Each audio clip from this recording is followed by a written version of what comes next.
বিক্ষোভের মুখে মার্কিন কংগ্রেসের নেতানিয়াহুর ভাষণ। বললেন, ইসরায়েল যুক্তরাষ্ট্র এক থাকলে কেউ হারাতে পারবে না। ইরানের বিরুদ্ধে সোচ্চার ভূমিকা রাখার আহ্বান। দল ও দেশকে ঐক্যবদ্ধ করতে নির্বাচন থেকে সরে গেছেন বাইডেন। জাতির উদ্দেশ্যে দেয়া ভাষণে গণতন্ত্র রক্ষার আহ্বান। কামালা হ্যারিসকে উন্মাদ বললেন ট্রাম্প। এবং মালদ্বীপে ধরপাকড় অভিযানে কর্মহীন অসংখ্য প্রবাসী।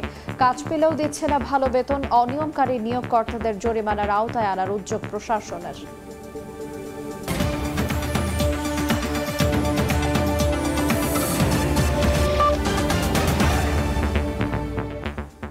দেখছিলেন শিরোনাম। আন্তর্জাতিক সময়ের সঙ্গে আছে আইরিন আয়াত।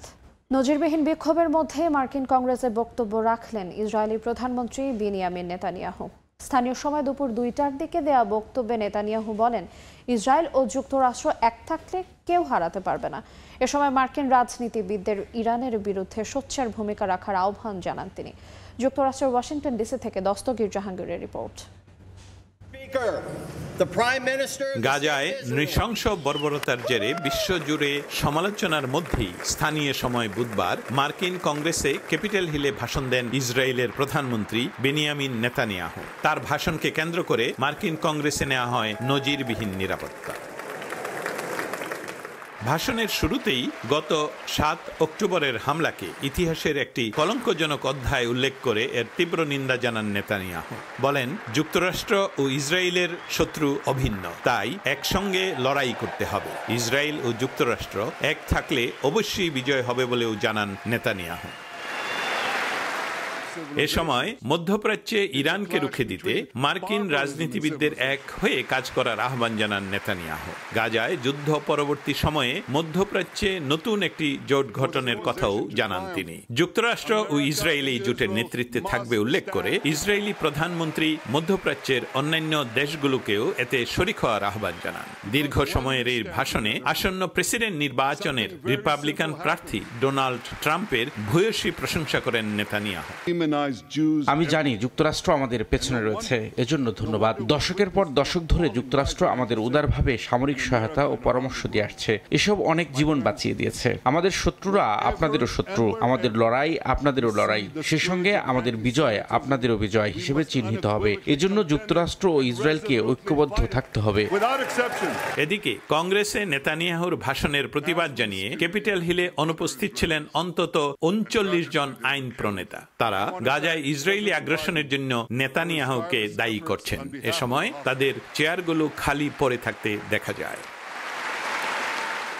এছাড়া নেতানিয়াহুর ভাষণের সময় প্লেকার্ড হাতে প্রতিবাদ জানিয়েছেন প্যালেস্টাইন আমেরিকান আইন প্রণেতা রাশিদা তালিব। ফিলিস্তিনের ঐতিহ্যবাহী কাফিয়া পরে এক পাশে যুদ্ধাপরাধ এবং আরেক পাশে গিল্টি অব জেনোসাইড লেখা প্লেকার্ড হাতে নিয়ে নেতানিয়াহুর বক্তব্যের নিন্দা জানান ডেমোক্রেট দলীয় মিশিগানের এই আইন প্রণেতা। এদিকে মার্কিন কংগ্রেসে নেতানিয়াহুর ভাষণ দেওয়ার সময় বিক্ষোভে উত্তাল ছিল তেল আবিব। হামাসের হাতে আটক জিম্মিদের পরিবারের পাশাপাশি নেতানিয়াহু বিরোধী বিক্ষোভে অংশ নেন হাজার হাজার ইসরায়েলি। দস্তগীর জাহাঙ্গীর, সময় সংবাদ, ওয়াশিংটন ডিসি। দল ও দেশকে ঐক্যবদ্ধ করতে আগামী মার্কিন প্রেসিডেন্ট নির্বাচনের প্রার্থিতা থেকে সরে গেছেন জো বাইডেন। বুধবার জাতির উদ্দেশ্যে দেয়া ভাষণে এই মন্তব্য করেন যুক্তরাষ্ট্রের প্রেসিডেন্ট। একই সঙ্গে গণতন্ত্র রক্ষায় একসঙ্গে কাজ করার আহ্বান জানান তিনি। এদিকে নর্থ ক্যারোলাইনা অঙ্গরাজ্যে নির্বাচনী প্রচারণায় গিয়ে কামালা হ্যারিসকে উন্মাদ বলে অভিহিত করেছেন রিপাবলিকান প্রার্থী ডোনাল্ড ট্রাম্প। সম্প্রতি ট্রাম্পের সঙ্গে প্রথম প্রেসিডেন্সিয়াল বিতর্কে নাস্তানাবুদ হন মার্কিন প্রেসিডেন্ট জো বাইডেন।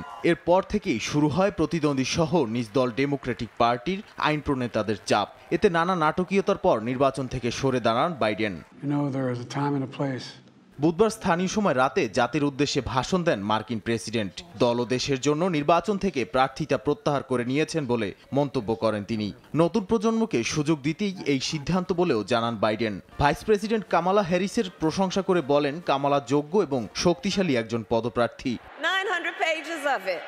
যুক্তরাষ্ট্রের প্রেসিডেন্ট হিসেবে দায়িত্ব পালন করতে পেরে নিজেকে ধন্য মনে করেন বাইডেন। তিনি বলেন, তার চারপাশে জর্জ ওয়াশিংটন, আব্রাহাম লিঙ্কনের মতো অসাধারণ সব ব্যক্তিবর্গের ছবি রয়েছে। তিনি প্রেসিডেন্ট অফিসকে অনেক শ্রদ্ধা করেন, কিন্তু তার থেকেও দেশকে অনেক বেশি ভালোবাসেন।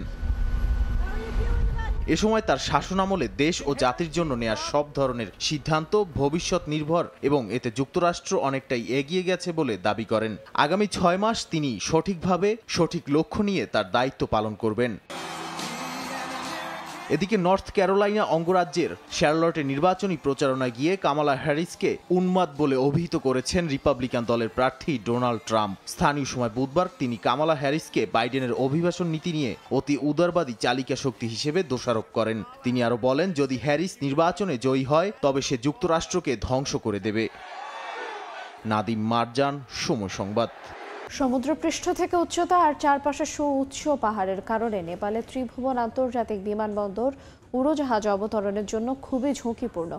প্রতিকূল আবহাওয়া এয়ারপোর্টের একমাত্র রানওয়েতে নিরাপদে বিমান অবতরণ চ্যালেঞ্জে পরিণত হয় অভিজ্ঞ পাইলটদের জন্যও। তাই প্রায়ই এখানে ঘটে দুর্ঘটনা।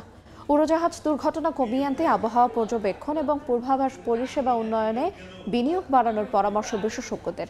এছাড়া বন্ধ করতে হবে পুরনো মডেলের উড়োজাহাজ চলাচল।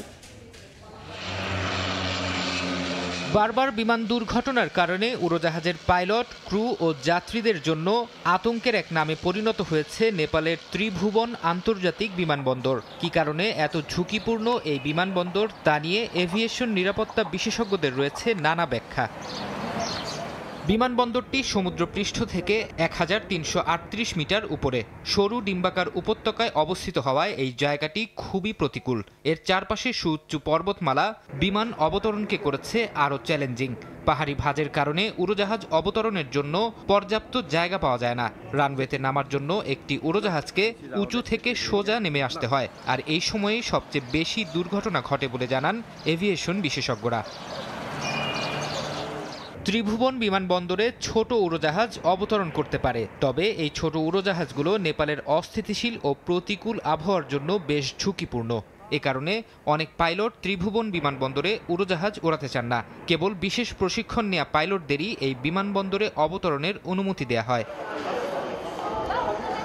নেপালের ত্রিভুবন আন্তর্জাতিক বিমানবন্দরে উড়োজাহাজ দুর্ঘটনা কমিয়ে আনতে আবহাওয়া পর্যবেক্ষণ এবং পূর্বাভাস পরিষেবা উন্নয়নে বিনিয়োগ বাড়ানোর পরামর্শ বিশেষজ্ঞদের। ফরহাদ চৌধুরী, সময় সংবাদ। মালদ্বীপে চলমান ধরপাকড় অভিযানের কারণে কর্মহীন হয়ে পড়েছেন অসংখ্য প্রবাসী। কেউ কেউ আবার কাজ পেলেও পাচ্ছেন না ভালো বেতন। তবে অভিবাসীদের স্বার্থ রক্ষায় সোচ্চার হয়ে উঠেছে দেশটির সরকার। জরিমানার মুখোমুখি করতে যাচ্ছে অনিয়মকারী নিয়োগকর্তাদের। মালদ্বীপ থেকে খন্দকার ওমর ফারুকের তথ্য ও ছবিতে বিস্তারিত। দেশের মায়া ত্যাগ করে আপনজনের মুখে হাসি ফোটানোর জন্য অনেকেই পাড়ি জমিয়েছেন মালদ্বীপে। বিপুল অঙ্কের টাকা খরচ করে দেশটিতে গেলেও অভিবাসী বিরোধী অভিযানের কারণে বিপাকে পড়েছেন অনেক অভিবাসী, হয়ে পড়েছেন কর্মহীন। অনেকে কাজ করতে পারলেও পাচ্ছেন না ভালো বেতন। এতে চরম মানবেতর দিন পার করছেন প্রবাসীরা। এ অবস্থায় অভিবাসীদের সঠিক বেতন নিশ্চিত করতে উদ্যোগ নিয়েছে মালদ্বীপ সরকার। বুধবার দেশটির সংসদ অধিবেশনে প্রস্তাবিত কর্মসংস্থান আইনে বেশ কিছু পরিবর্তন আনা হয়। বেতন আটকে রাখা, যে কাজে নিয়োগ পেয়েছে তার পরিবর্তে অন্য কাজ করানো এবং অবৈধ কাজ করতে বাধ্য করা হলে জরিমানার বিধান রাখা হয়েছে আইনটিতে। মালদ্বীপ সরকারের নতুন উদ্যোগ হচ্ছে, আপনি যদি কমপ্লেন করেন, আপনার কমপ্লেন যদি বৈধ হয়ে থাকে তাহলে আপনার কোম্পানি মালদ্বীপিয়ান রুপিয়া 50,000 রুপিয়া জরিমানা দিতে হবে, প্লাস তার যে লাইসেন্স আছে সেটার উপর অ্যাপেড আসবে। তো আমি মনে করি এখানে যারা আছেন সবাই ভালো কোম্পানিতে কাজ করবেন আর সবাই বৈধ হওয়ার চেষ্টা করবেন। আমাদের প্রবাসীদের জন্য অনেক ভালো কিছু হবে, এটাই আশা করি আর কি। ধন্যবাদ মালদ্বীপের বর্তমান সরকারকে।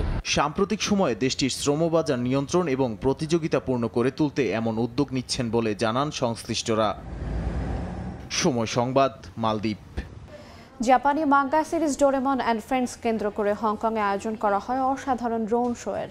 রাতের আকাশে আকর্ষণীয় 15 মিনিটের ডিসপ্লে দেখানো হয়। এতে প্রায় 1000 ড্রোন ব্যবহার করে আকাশে রং বেরঙের আলোকসজ্জার ছটা তুলে ধরা হয়।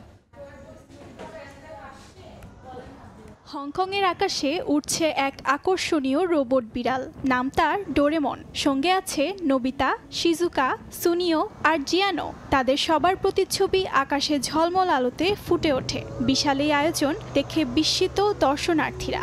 সে সঙ্গে প্রতিটি মুহূর্তকে ক্যামেরা বন্দি করতে ব্যস্ত সবাই। প্রায় 1000 ড্রোন দিয়ে চমকপ্রদ এই ড্রোন শোর আয়োজন করা হয়।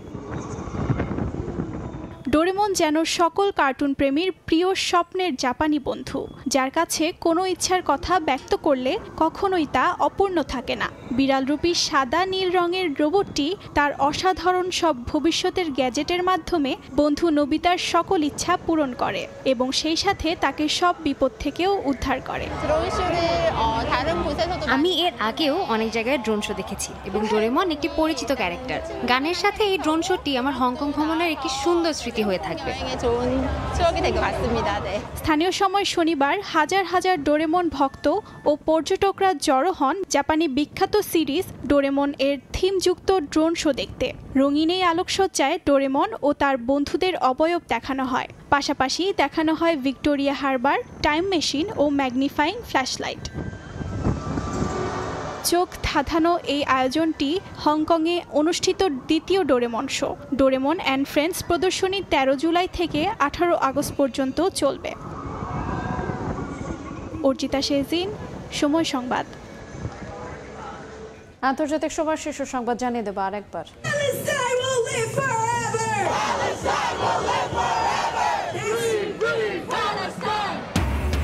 নজিরবিহীন বিক্ষোভের মুখে মার্কিন কংগ্রেস নেতানিয়াহুর ভাষণ, বললেন ইসরায়েল যুক্তরাষ্ট্র এক থাকলে কেউ হারাতে পারবে না। ইরানের বিরুদ্ধে সোচ্চার ভূমিকা রাখার আহ্বান। দল ও দেশকে ঐক্যবদ্ধ করতে নির্বাচন থেকে সরে গেছেন বাইডেন। জাতির উদ্দেশ্যে দেয়া ভাষণে গণতন্ত্র রক্ষার আহ্বান। কামালা হ্যারিসকে উন্মাদ বললেন ট্রাম্প।